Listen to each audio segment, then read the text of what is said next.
اعوذ باللہ من الشیطان الرجیم بسم اللہ الرحمن الرحیم لن تنالوا البر حتی تنفقوا مما تحبون۔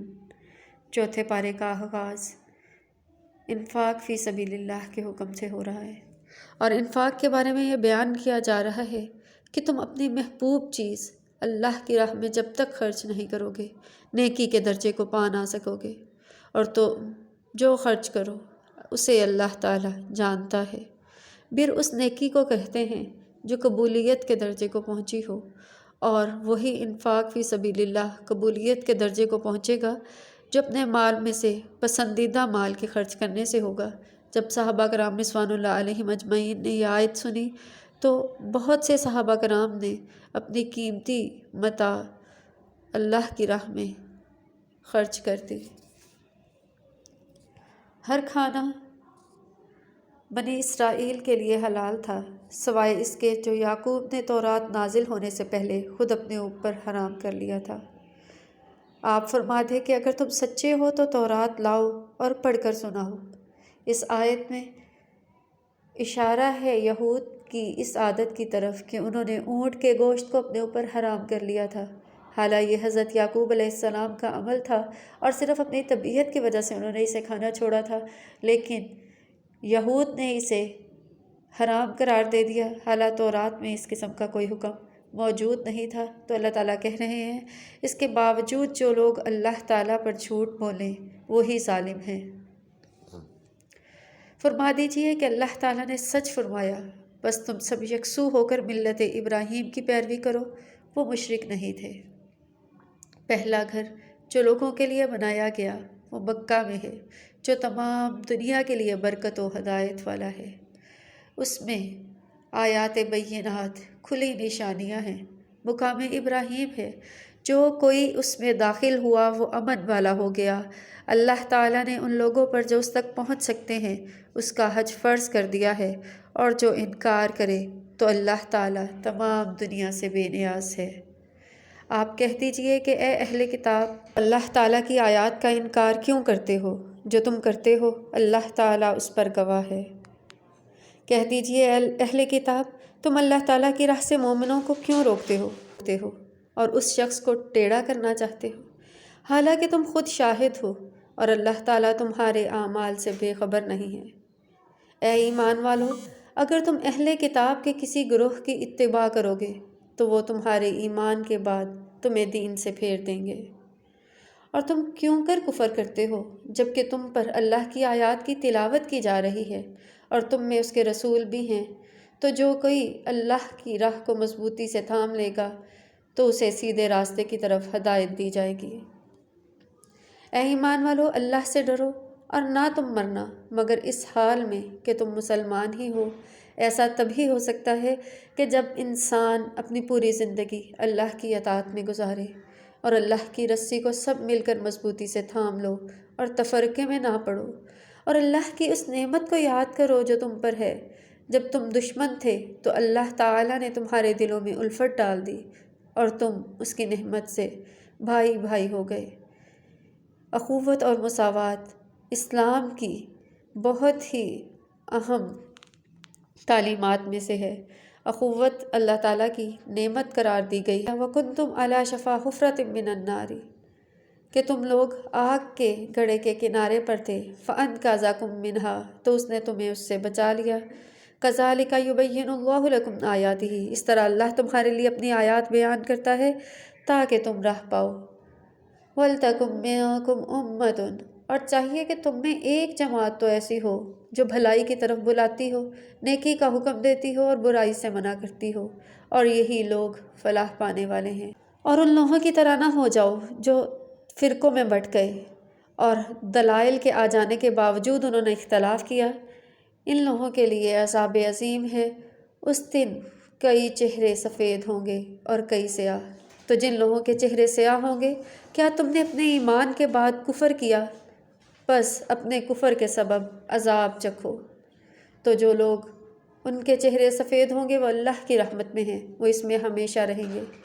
یہ اللہ کی آیات ہم آپ پر حق کے ساتھ تلاوت کر رہے ہیں، اور اللہ عالمین کے ساتھ ظلم کا ارادہ نہیں کرتے، اور اللہ ہی کے لیے آسمان اور زمین میں جو کچھ ہے وہ سب ہے، اور اللہ ہی کی طرف تمام کام لوٹائے جائیں گے۔ تم بہترین امت ہو جو لوگوں کے لیے نکالی گئی ہے۔ تم نیک باتوں کا حکم کرتے اور برائی سے منع کرتے ہو، اللہ تعالیٰ پر ایمان رکھتے ہو، اور اگر اہل کتاب بھی ایمان لاتے تو ان کے لیے بہتر تھا۔ ان میں ایمان والے بھی ہیں لیکن ان میں سے اکثر فاسق ہیں۔ یہاں اہل ایمان میں سے ایمان والے انہی لوگوں کو قرار دیا گیا جو آپ صلی اللہ علیہ وآلہ وسلم کے مبعوث ہونے کے بعد ایمان لے آئے اور آپ صلی اللہ علیہ وآلہ وسلم کو نبی تسلیم کیا۔ یہ تمہیں ستانے کے سوا اور کچھ ضرر نہیں پہنچا سکتے، اور اگر وہ تم سے لڑیں تو پیٹھ دے کر بھاگ جائیں گے، پھر وہ مدد نہیں کیے جائیں گے۔ ضربت علیہم الذلہ، ان پر ہر جگہ ذلت مسلط کر دی گئی ہے، سوائے اس کے کہ اللہ تعالیٰ کی یا لوگوں کی پناہ میں ہو۔ یہ غضب الہی کے ساتھ پھریں گے اور ان پر ذلت و مسکنت ڈال دی گئی، اور یہ ذلت و مسکنت اور وہ غضب وہی ہے جس سے ہم اللہ تعالیٰ سے ہر نماز میں پناہ مانگتے ہیں جب ہم سورہ فاتحہ کی تلاوت کرتے ہیں اور دعا کرتے ہیں کہ اللہ ہمیں غیر المغضوب علیہم، ان لوگوں میں سے نہ کرنا جن پر تیرا غصہ ہوا۔ اور اس غصے کی وجہ کیا ہے کہ یہ لوگ اللہ تعالیٰ کی آیات سے کفر کرتے ہیں اور بلا جواز انبیاء کو قتل کرتے تھے۔ یہ ان کی نافرمانیوں اور زیادتیوں کا بدلہ ہے۔ سب اہل کتاب برابر نہیں ہیں، ان میں ایک جماعت حق پر قائم رہنے والی ہے جو راتوں کے وقت کلام اللہ کی تلاوت اور سجدے کرتے ہیں، اللہ پر ایمان لاتے ہیں، آخرت کے دن پر ایمان رکھتے ہیں، بھلائیوں کا حکم دیتے ہیں، برائیوں سے روکتے ہیں، اور بھلائی کے کاموں میں جلدی کرتے ہیں۔ یہ لوگ نیک لوگوں میں سے ہیں۔ یہ جو کچھ بھی نیکی کریں گے ان کی ناقدری نہیں کی جائے گی۔ اللہ پرہیزگاروں کو خوب جانتا ہے۔ بے شک جو لوگ کافر ہوئے ان کے مال و اولاد اللہ کے سامنے ان کے کسی کام نہیں آئیں گے۔ ان لوگوں کو آگ میں رہنا ہوگا اور وہ اس میں ہمیشہ رہیں گے۔ اس دنیا میں کفار جو خرچ کریں اس کی مثال ایک تند ہوا کی طرح ہے جس میں سردی تھی، جو ظالموں کی کھیتی پر پڑی اور اسے تباہ کر دیا۔ اللہ تعالیٰ نے ان پر ظلم نہیں کیا بلکہ وہ خود اپنی جانوں پر ظلم کرتے ہیں۔ اے ایمان والو، تم ایمان والوں کے سوا کسی کو دوست نہ بناؤ، کیونکہ وہ تمہیں نقصان دینے میں کوئی کسر اٹھا نہیں رکھتے۔ وہ تو چاہتے ہیں کہ تم ہمیشہ دکھ میں پڑے رہو۔ ان کی عداوت ان کی زبان سے ظاہر ہو چکی ہے، اور جو ان کے سینوں میں پوشیدہ ہے وہ اس سے کہیں بڑھ کر ہے۔ ہم نے تمہارے لیے آیات بیان کر دی تاکہ تم سمجھ جاؤ۔ ہاں، تم ان سے محبت رکھتے ہو اور وہ تم سے محبت نہیں رکھتے، حالانکہ تم پوری کتاب کو مانتے ہو، اور جب وہ تم سے ملتے ہیں تو اپنے ایماندار ہونے کا دعویٰ کرتے ہیں، لیکن تنہائی میں غصے سے تمہارے خلاف انگلیاں چباتے ہیں۔ کہہ دو کہ تم اپنے غصے میں ہی مر جاؤ، اللہ تعالیٰ دلوں کے رازوں کو اچھی طرح جانتا ہے۔ کفار سے دلی محبت رکھنا، دوستی رکھنا منع فرما دیا گیا۔ ان تمسسکم حسنۃ، وجہ یہ بتائی کہ تمہیں بھلائی ملے تو یہ لوگ ناخوش ہوتے ہیں، اور اگر تمہیں مصیبت پہنچے تو اس سے خوش ہوتے ہیں، اور اگر تم صبر کرو اور اجتناب کرو تو ان کا مکر تمہیں کچھ نقصان نہیں دے گا۔ یقیناً اللہ تعالیٰ نے ان کے اعمال کا احاطہ کر رکھا ہے۔ جب آپ صبح کے وقت اپنے گھر سے نکل کر مسلمانوں کی مورچہ بندی کر رہے تھے، اور اللہ تعالیٰ سننے والا جاننے والا ہے، جب تم میں سے 2 جماعتیں پست ہمتی کا ارادہ کر چکی تھیں تو اللہ تعالیٰ نے ان کی دستگیری فرمائی، اور مومنوں کو اللہ تعالیٰ پر بھروسہ رکھنا چاہیے۔ یقیناً جنگ بدر میں اللہ تعالیٰ نے تمہاری مدد فرمائی، حالانکہ تم نہایت کمزور تھے، بس اللہ ہی سے ڈرو تاکہ تم اس کا شکر ادا کر سکو۔ جب تم مومنوں کو تسلی دے رہے تھے کہ کیا تمہارے لیے اللہ کافی نہیں ہے، تو اللہ تعالیٰ نے آسمان سے 3000 فرشتے اتار کر تمہاری مدد فرمائی۔ اور کیوں نہیں، اگر تم صبر کرو اور پرہیزگاری اختیار کرو، وہ تمہارے پاس فوراً پہنچ جائیں گے۔ یہ تمہارے رب کی طرف سے تمہاری مدد 5000 نشان والے فرشتوں کے ساتھ ہوگی۔ اور روایات میں حقیقتاً ملتا ہے کہ اس دن فرشتے ان لوگوں کی صحابہ کرام کی مدد کے لیے آسمان سے خود اترے اور باقاعدہ جہاد میں شامل ہوئے۔ یہ تو محض تمہاری خوشی اور اطمینان قلب کے لیے ہے، ورنہ مدد تو اللہ تعالیٰ کی ہی ہے جو غالب حکمت والا ہے۔ فرما دیا کہ اللہ تعالیٰ خود بھی چاہتے تو اتنے مسلمانوں کے ذریعے ہی فتح ہو جاتی، لیکن اللہ تعالیٰ نے یہ اس لیے کیا، فرشتوں کو اس لیے نازل کیا کہ مسلمانوں کو خوشی اور اطمینان نصیب ہو جائے، تاکہ کافروں کی ایک جماعت کو کاٹ دے یا انہیں ذلیل کر دے اور وہ نامراد ہو کر واپس چلے جائیں۔ اے پیغمبر، تمہارے اختیار میں کچھ نہیں، اللہ تعالیٰ چاہے تو ان کی توبہ قبول کرے یا انہیں عذاب دے، بلا شبہ وہ ظالم ہیں۔ تو یہاں فرما دیا کہ اللہ تعالیٰ ہی کے پاس اختیار ہے کہ وہ معاف کرے یا عذاب کرے۔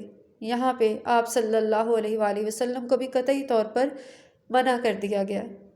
اللہ ہی کے لیے آسمانوں اور زمین میں جو کچھ ہے سب ہے، وہ جسے چاہتا ہے بخش دیتا ہے، جسے چاہتا ہے عذاب کرتا ہے، اور اللہ بخشنے والا مہربان ہے۔ اس کے آگے سود سے منع فرمایا گیا، سود کی حرمت اس سے پہلے سورہ بقرہ میں بھی ہم دیکھ چکے ہیں۔ اے ایمان والو، سود کو دگنا چگنا کر کے نہ کھاؤ، اللہ تعالیٰ سے ڈرو تاکہ تمہیں نجات ملے، اور اس آگ سے ڈرو جو کافروں کے لیے تیار کی گئی ہے، اور اللہ اور اس کے رسول کی فرما برداری کرو تاکہ تم پر رحم کیا جائے۔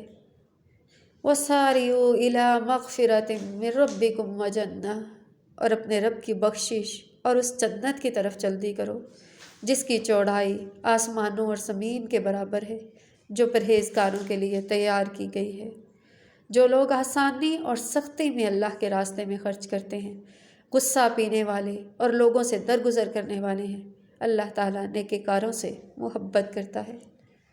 تو جنت کا راستہ ہمیشہ مصائب میں صحیح ہو کر گزرتا ہے، سختیاں جھیل کر ہی گزرتا ہے، غصے کو پی کر گزرتا ہے، درگزر کر کے گزرتا ہے۔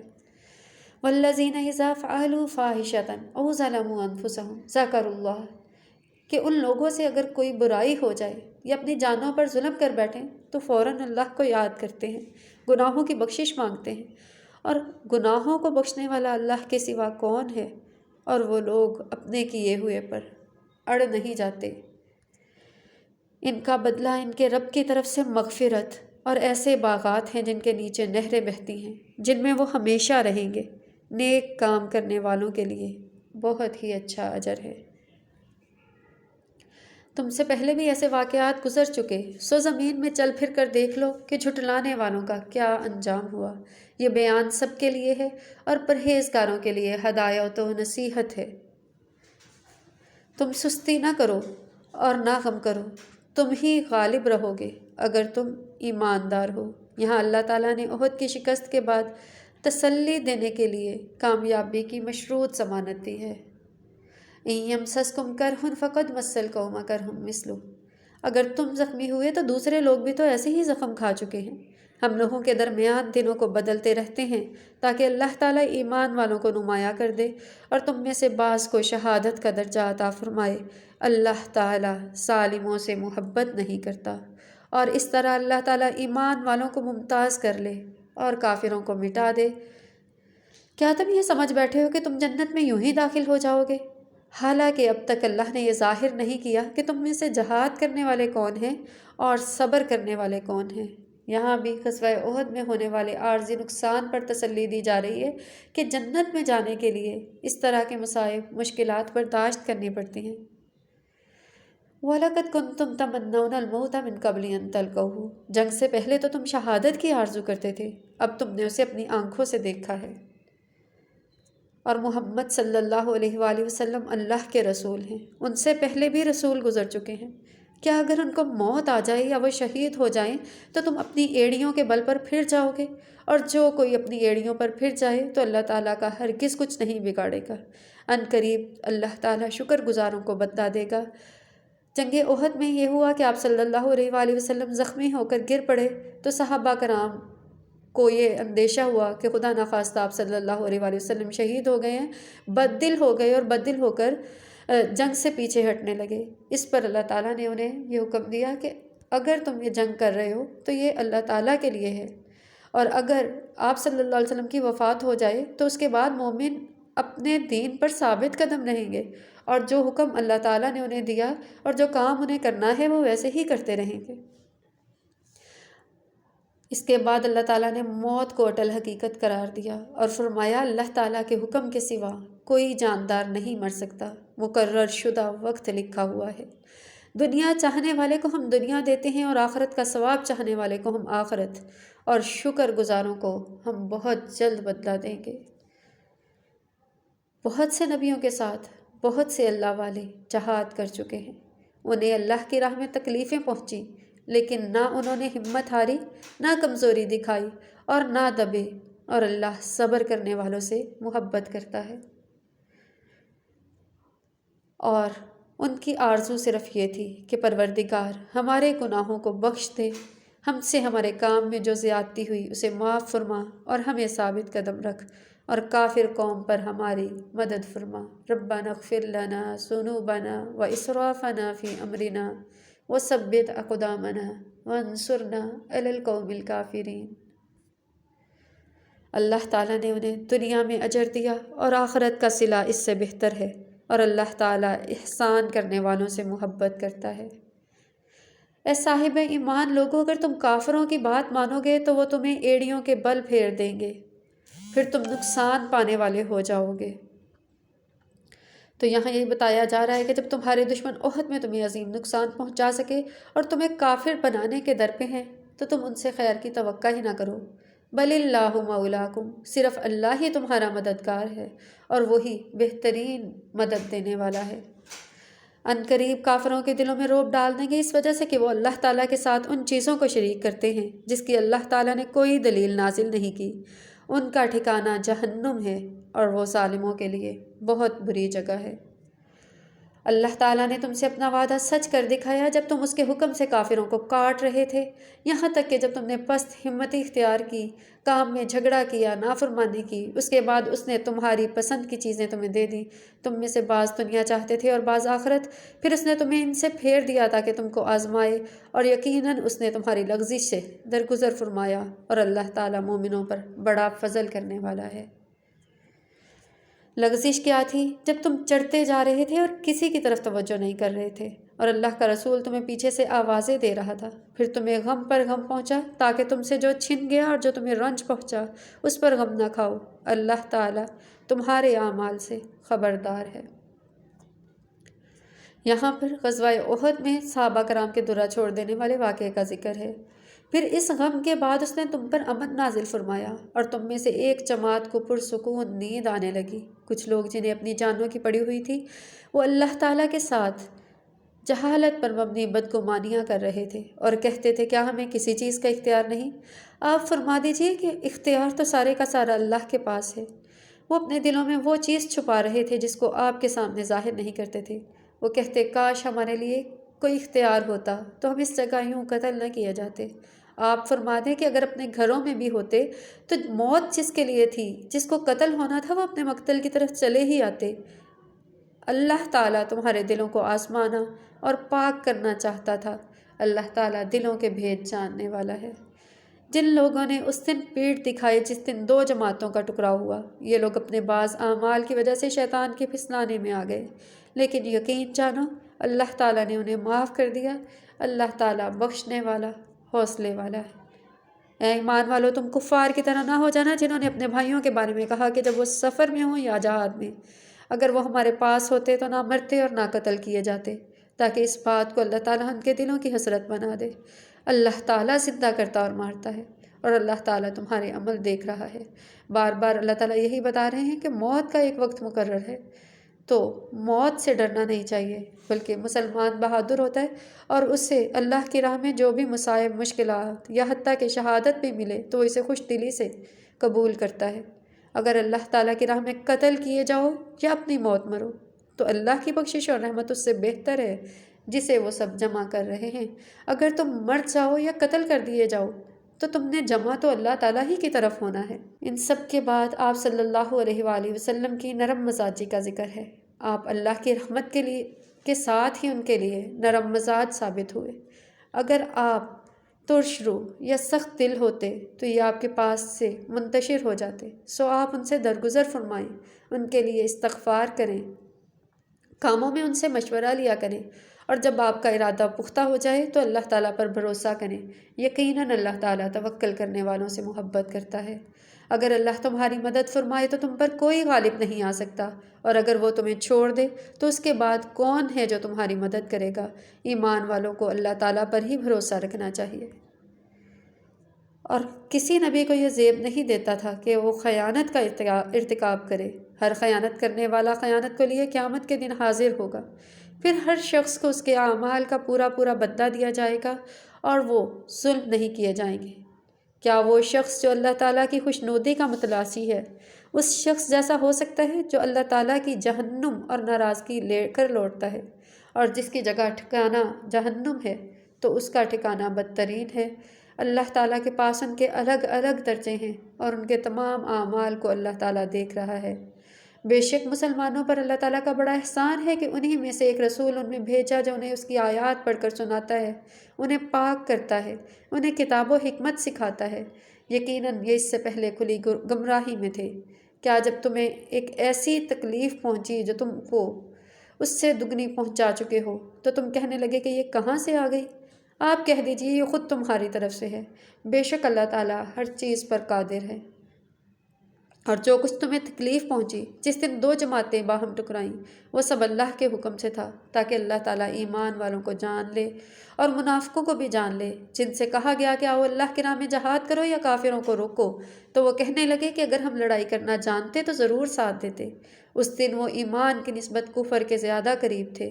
وہ اپنے منہ سے ایسی باتیں کر رہے تھے جو ان کے دلوں میں نہیں تھی، اور اللہ خوب جانتا ہے جسے وہ چھپاتے ہیں۔ یہ وہ لوگ ہیں جو خود بھی بیٹھے رہے اور اپنے بھائیوں کے بارے میں بھی یہی کہا کہ اگر وہ ہماری بات مان لیتے تو قتل نہ کیے جاتے۔ آپ فرما دیجئے کہ اگر تم سچے ہو تو اپنے آپ سے موت ہٹا کر دکھاؤ۔ یہ سارا واقعہ تسلسل سے غزوہ احد میں مسلمانوں کو وقتی نقصان جو ہوا اسی کے بارے میں اللہ تعالیٰ بات کر رہے ہیں، کیونکہ اس سے کفار اور منافقین مسلمانوں کا مذاق اڑانے لگے کہ یہاں پہ تمہارا خدا کہاں تھا، تمہیں مدد کیوں نہیں ملی؟ تو اللہ تعالیٰ یہاں اس بات کا جواب دے رہے ہیں، جو لوگ اللہ کی راہ میں شہید کیے گئے ہیں انہیں مردہ نہ سمجھو، وہ تو زندہ ہیں اور اپنے رب کے پاس رزق دیے جاتے ہیں۔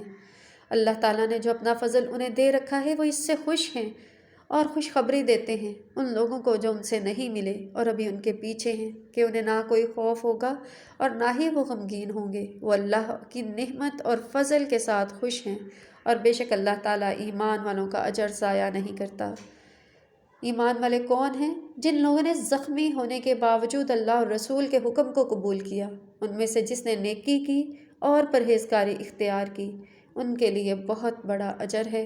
وہ ایسے لوگ ہیں جب ان کو لوگوں نے کہا کہ کافروں نے تمہارے مقابلے میں لشکر جمع کر لیے ہیں، تم ان سے ڈر جاؤ، تو اس خبر نے انہیں ایمان میں بڑھا دیا اور وہ پکار اٹھے، حسبنا اللہ و نعم الوکیل، کہ ہمیں اللہ ہی کافی ہے، وہ اچھا کارساز ہے۔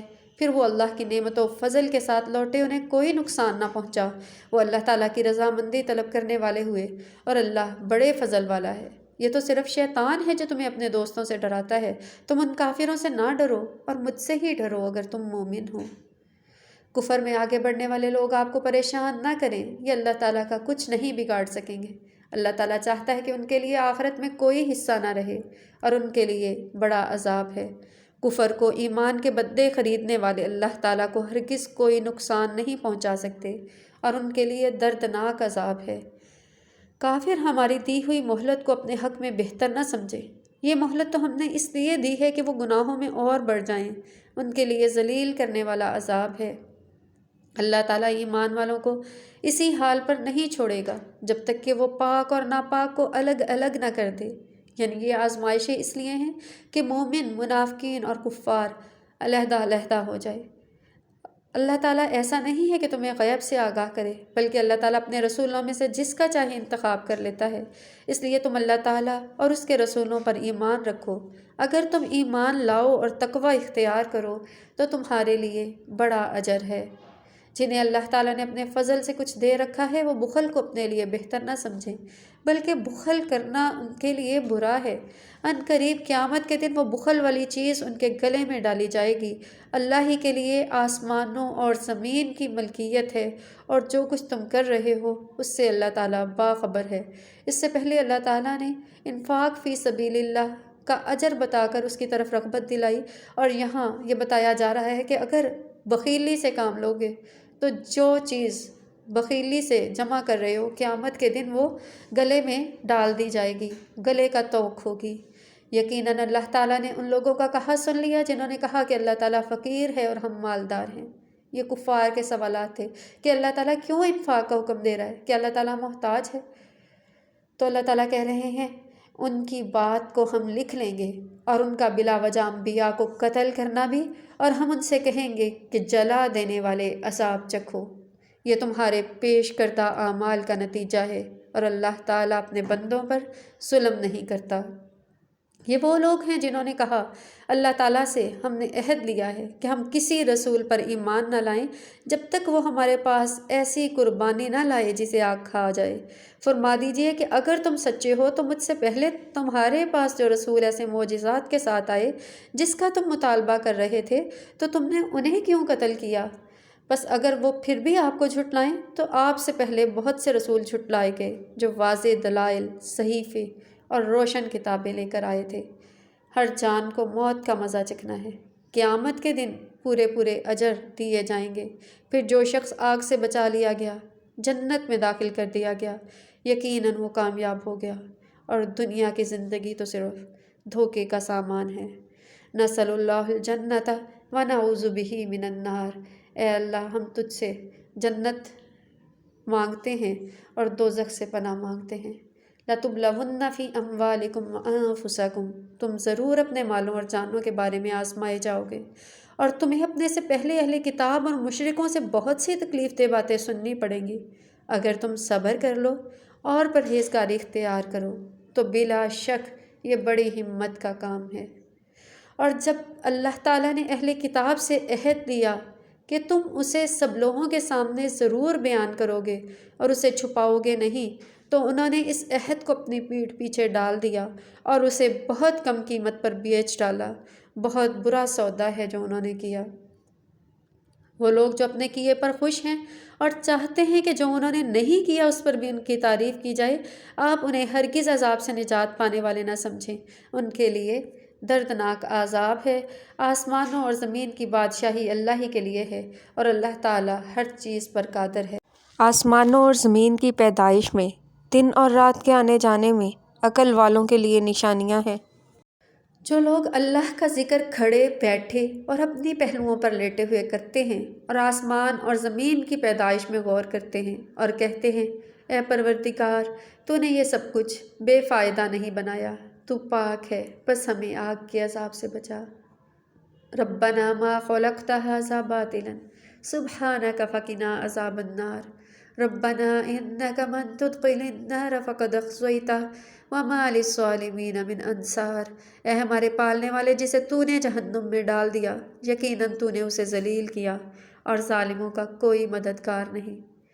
اے ہمارے رب، ہم نے ایمان کی دعوت دینے والے کی آواز کو سنا کہ لوگوں اپنے رب پر ایمان لے آؤ، بس ہم ایمان لے آئے۔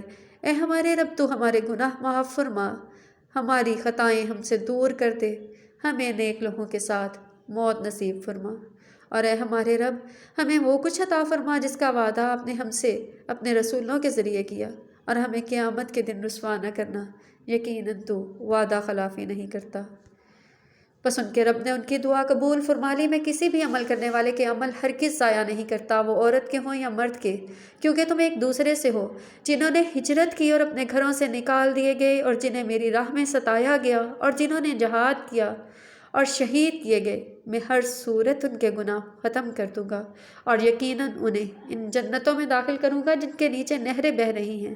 یہ ثواب اللہ تعالیٰ کی طرف سے ہے، اور اللہ کے پاس بہترین ثواب ہے۔ لا یغرنک تقلب الذین کفروا فی البلاد، آپ کو کافروں کا شہروں میں چلنا پھرنا دھوکہ نہ دے، یہ تو بہت ہی تھوڑا فائدہ ہے، اس کے بعد ان کا ٹھکانہ جہنم ہے اور وہ بری جگہ ہے۔ جو لوگ اپنے رب سے ڈرتے ہیں ان کے لیے جنتیں ہیں جن کے نیچے نہریں جاری ہیں، وہ ان میں ہمیشہ رہیں گے۔ یہ مہمان نوازی اللہ تعالیٰ کی طرف سے ہے اور جو اللہ کے پاس ہے وہ نیک لوگوں کے لیے بہت بہتر ہے۔ یقیناً اہل کتاب میں ایسے بھی ہیں جو اللہ تعالیٰ پر اور جو تمہاری طرف اتارا گیا اور جو ان کی جانب نازل کیا گیا اس پر ایمان لاتے اور اللہ تعالیٰ سے ڈرنے والے ہیں اور اللہ تعالیٰ کی آیات کو معمولی قیمت پر نہیں بیچتے، ان کا بدلہ ان کے رب کے پاس ہے۔ یقیناً اللہ تعالیٰ جلد حساب لینے والا ہے۔ اے ایمان والو، تم ثابت قدم رہو اور ایک دوسرے کو تھامے رکھو اور جہاد کی تیاری کرتے رہو اور اللہ سے ڈرتے رہو تاکہ تم کامیاب ہو جاؤ۔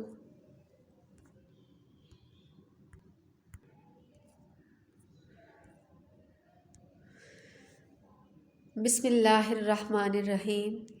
سورہ نساء کا آغاز ہے، یا ایھا الناس اتقوا ربکم۔ سورہ آل عمران کا اختتام واتقوا اللہ کے الفاظ سے ہوا تھا کہ اپنے اللہ سے ڈرو، اور یہاں پر سورہ نساء میں آغاز ہو رہا ہے اتقوا ربکم، اپنے رب سے ڈرو۔ تقویٰ ہی مسلمانوں کی کامیابی کی ضمانت ہے۔ اتقوا اللہ میں جلالت اور تمکنت پائی جاتی ہے۔ اس سورہ میں انسانی معاشرے کے ابتدائی یونٹ کو مضبوط کرنے کے لیے اس کے بنیادی حقوق و فرائض کا بیان ہوا ہے۔ سورہ نساء کے ابتدائی الفاظ اور کلمات میں توحید اور وحدت انسانی کا سبق دیا گیا ہے کہ جس طرح تم سب ایک ہی خالق کی مخلوق اور اسی کی ربوبیت کے مرہون ہو، اسی طرح تم ایک ہی خاندان کے افراد اور ارکان ہو جس کی ابتدا دو کی بجائے ایک سے ہوئی۔ اے لوگو، اپنے پروردگار سے ڈرو جس نے تمہیں ایک جان سے پیدا کیا اور اسی سے اس کی بیوی کو پیدا فرما کر ان دونوں سے بہت سے مرد اور عورتیں پھیلا دیے۔ اس اللہ سے ڈرو جس کے نام پر ایک دوسرے سے سوال کرتے ہو اور رشتے ناطے توڑنے سے بھی بچو۔ یقیناً اللہ تعالیٰ تم پر نگران ہے۔ اور یتیموں کے مال ان کے حوالے کرو اور پاک چیز کے ساتھ ناپاک نہ بدلو اور اپنے مالوں کے ساتھ یتیموں کے مال ملا کر نہ کھاؤ، بے شک یہ بہت بڑا گناہ ہے۔ اور اگر تم ڈرو کہ یتیم لڑکیوں سے نکاح کر کے ان سے انصاف نہ کر سکو گے تو دوسری عورتوں میں سے جو تمہیں اچھی لگیں ان سے نکاح کر لو، 2 3 4 لیکن اگر تم ڈرو کہ عدل نہ کر سکو گے تو ایک ہی کافی ہے، یا تمہاری ملکیت کی لونڈی یہ زیادہ قریب ہے کہ ایک طرف جھکنے سے بچ جاؤ۔ اور عورتوں کو ان کے مہر خوش دلی سے دیا کرو، پھر اگر وہ اس میں اپنی دلی خوشی سے تمہارے لیے کچھ چھوڑ دیں تو اسے خوش ہو کر مزے سے کھاؤ۔ اور نادانوں کو اپنا مال نہ دو، جس مال کو اللہ تعالیٰ نے تمہاری گزر بسر کا ذریعہ بنایا ہے، انہیں اس مال سے کھلاؤ، پہناؤ اور انہیں اچھی بات کہتے رہو، اور یتیموں کو بالغ ہونے تک آزماتے رہو۔ پھر اگر تم ان میں سمجھداری پاؤ تو انہیں ان کے مال سونپ دو، اور ان کے بڑے ہو جانے کے خوف سے ان کے مال کو جلدی اسراف کے ساتھ نہ کھاؤ۔ مالدار کو چاہیے کہ وہ بچا رہے اور جو کوئی محتاج ہو وہ مناسب طریقے سے کھائے۔ پھر جب مال ان کے سپرد کرو تو اس پر گواہ بنا لو، اور اللہ تعالیٰ حساب لینے والا کافی ہے۔ ماں باپ اور رشتہ داروں کے ترکہ میں مردوں کا حصہ ہے اور عورتوں کا بھی۔ ماں باپ اور رشتہ داروں کے ترکہ میں حصہ ہے، مال کم ہو یا زیادہ، حصے مقرر کر دیے گئے، اور جب تقسیم کے وقت قرابت دار اور یتیم اور مسکین آ جائیں تو انہیں اس میں سے کھلاؤ اور ان کے ساتھ نرم گفتگو کرو، اور چاہیے کہ وہ اس بات سے ڈرے کہ اگر وہ خود اپنے پیچھے ناتواں بچے چھوڑ جاتے وہ ان کے ضائع ہو جانے سے ڈرتے، بس وہ اللہ تعالیٰ سے ڈرتے رہیں اور سیدھی بات کہا کریں۔ جو لوگ زیادتی سے یتیموں کا مال کھاتے ہیں وہ اپنے پیٹ میں آگ بھرتے ہیں اور وہ عنقریب دوزخ میں جائیں گے۔ اللہ تعالیٰ تمہیں تمہاری اولاد کے بارے میں حکم دیتا ہے کہ ایک لڑکے کا حصہ 2 لڑکیوں کے برابر ہے، اور اگر صرف لڑکیاں ہوں اور 2 سے زیادہ ہوں تو ان کے لیے متروکہ مال سے 2/3 ہوگا، اور اگر ایک ہی لڑکی ہو تو اس کے لیے آدھا ہے، اور میت کے ماں باپ میں سے ہر ایک کے لیے اس کے چھوڑے ہوئے مال کا 6واں حصہ ہے اگر اس کی اولاد ہو، اور اگر اولاد نہ ہو اور ماں باپ وارث ہوں تو اس کی ماں کے لیے 3واں حصہ ہے۔ ہاں، اگر میت کے کئی بھائی ہوں تو اس کی ماں کا 6واں حصہ ہے۔ یہ حصے اس وصیت یا قرض کی ادائیگی کے بعد ہیں جو مرنے والے نے وصیت کی ہو، تمہارے باپ ہوں یا تمہارے بیٹے۔ تمہیں نہیں معلوم کہ ان میں سے کون تمہیں نفع پہنچانے میں زیادہ مفید ہے؟ یہ حصے اللہ تعالیٰ کی طرف سے مقرر کردہ ہیں، بے شک اللہ تعالیٰ جاننے والا، حکمت والا ہے۔ وَلَكُمْ نِصْفُ مَا تَرَكَ أَزْوَاجُكُمْ، اور تمہارے ازواج تمہاری بیویاں جو چھوڑ جائیں ان کی اولاد نہ ہو تو ترکہ میں تمہارا نصف حصہ ہے، اور اگر ان کی اولاد ہو تو ان کے چھوڑے ہوئے مال میں سے تمہارے لیے چوتھائی ہے۔ یہ قرض کی ادائیگی اور اس وصیت پر عمل کرنے کے بعد ہے جو وہ وصیت کر گئی ہو، اور جو تم چھوڑ جاؤ اس میں ان کے لیے چوتھائی ہے اگر تمہاری اولاد نہ ہو، اور اگر اولاد ہو تو پھر انہیں تمہارے ترکہ کا 8واں حصہ ملے گا قرض کی ادائیگی اور اس وصیت کے بعد جو تم کرو۔ اور اگر مرد یا عورت کلالہ ہو یعنی اس کا باپ بیٹا نہ ہو اور اس کا ایک بھائی یا بہن ہو تو ان دونوں میں سے ہر ایک کا چھٹا حصہ ہے، اور اگر بہن بھائی اس سے زیادہ ہو تو 1/3 میں سب شریک ہیں۔ یہ قرض کی ادائیگی اور وصیت کے بعد ہے جو کی گئی جس میں دوسروں کا نقصان نہ کیا گیا ہو، یہ اللہ تعالیٰ کی طرف سے مقرر کیا ہوا حصہ ہے۔ اللہ تعالیٰ جاننے والا اور بردبار ہے۔ یہ اللہ تعالیٰ کی مقرر کردہ حدیں ہیں، اور جو کوئی اللہ تعالیٰ اور اس کے رسول کی فرما برداری کرے گا اسے اللہ تعالیٰ باغات میں داخل کرے گا جن کے نیچے نہریں بہہ رہی ہیں، ان میں وہ ہمیشہ رہیں گے، یہ بڑی کامیابی ہے۔ اور جو شخص اللہ اور اس کے رسول کے نافرمانی کرے اور اس کی حدود سے آگے نکلے اسے اللہ جہنم میں ڈال دے گا جس میں وہ ہمیشہ رہے گا، اور اس کے لیے ذلیل کر دینے والا عذاب ہے۔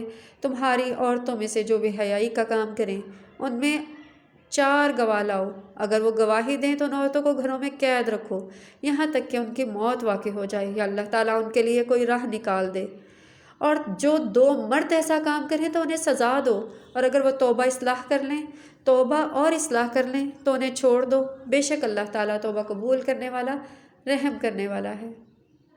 اللہ تعالیٰ ان لوگوں کی توبہ قبول فرماتا ہے جو نادانی کی وجہ سے برائی کریں اور پھر جلد ہی اس سے توبہ کریں تو اللہ تعالیٰ ان کی توبہ قبول کرتا ہے۔ اللہ تعالیٰ جاننے والا حکمت والا ہے۔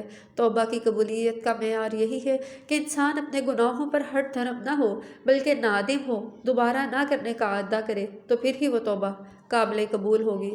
ان کی کوئی توبہ نہیں جو برائیاں کرتے چلے جائیں یہاں تک کہ ان میں سے کسی کو موت آئے تو کہے کہ میں نے توبہ کی، اور جو کفر پر ہی مر جائیں ان کی بھی توبہ قبول نہیں ہوگی۔ یہی لوگ ہیں جن کے لیے ہم نے دردناک عذاب تیار کر رکھا ہے۔ اے ایمان والو، تمہارے لیے جائز نہیں کہ زبردستی عورتوں کے ورثے پر قابو کر لو، اور جو تم نے انہیں دے رکھا ہے اس میں سے کچھ واپس لینے کے لیے انہیں مت روکو، سوائے اس کے کہ وہ کھلی بے حیائی کریں، اور ان کے ساتھ اچھے طریقے سے رہن سہن رکھو۔ اگر تم انہیں ناپسند کرو تو بہت ممکن ہے کہ تم کسی چیز کو برا جانو اور اللہ تعالیٰ اس میں بہت بھلائی پیدا کر دے۔ اور اگر تم ایک بیوی کی جگہ دوسری بیوی بدلنا چاہو اور ان میں سے کسی کو تم نے خزانہ بھی دے رکھا ہو تو اس میں سے کچھ واپس نہ لو، کیا تم الزام لگا کر اور کھلا گناہ کر کے ایسا کرو گے؟ تم اسے کس طرح لوگے حالانکہ تم ایک دوسرے سے مل چکے ہو، اور پھر ان عورتوں نے تم سے مضبوط عہد و پیمان لے رکھا تھا۔ اور ان عورتوں سے نکاح نہ کرو جن سے تمہارے باپوں نے نکاح کیا مگر جو گزر چکا، یہ بے حیائی اور غضب کا کام ہے اور بہت ہی برا راستہ ہے۔ تم پر تمہاری مائیں، تمہاری بیٹیاں، تمہاری بہنیں، تمہاری پھوپھیاں، تمہاری خالائیں، بھتیجیاں، بھانجیاں، رضائی مائیں اور تمہاری رضائی بہنیں، تمہاری ساسیں، تمہاری وہ پروردہ لڑکیاں جو تمہاری گود میں ہیں، تمہاری ان عورتوں سے جن سے تم صحبت کر چکے ہو، ہاں اگر تم نے ان سے صحبت نہ کی ہو تو تم پر کوئی گناہ نہیں، اور تمہارے سلبی سگے بیٹوں کی بیویاں، اور یہ کہ تم 2 بہنوں کے درمیان جمع کرو مگر جو پہلے گزر چکا، بے شک اللہ تعالیٰ بخشش کرنے والا مہربان ہے۔ الحمدللہ پارہ 4 بھی اپنے اختتام کو پہنچا۔ اللہ تعالیٰ ہمیں سیکھنے، سمجھنے، سننے کی توفیق عطا فرمائے، آمین یا رب العالمین۔